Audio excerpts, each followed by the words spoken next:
How to fix white screen on Samsung phone. If you find this video helpful, drop a like and subscribe. So there's a few different reasons that it could be done. So first, you want to check the modes and routines. This is the most common cause. Samsung's sleep mode automatically turns the screen grayscale to reduce eye strain and dopamine levels before bed.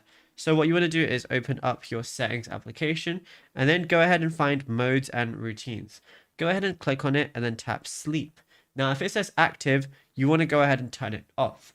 To prevent this from happening again while keeping sleep mode on, tap change settings and then find grayscale, and then all you're going to do is remove it from the list of actions because it's not going to be something that you want. Now, if the screen is grayscale but sleep mode is off, an accessibility feature is likely active. So what you want to do is go back to settings, then go ahead and find accessibility. Once you find accessibility, click on it and then tap on vision enhancements. Then look for color adjustment or color correction.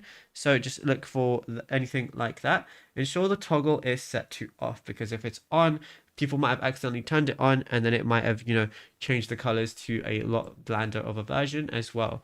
And yeah, it's as simple as that. Now, if you found this video helpful, drop a like and subscribe.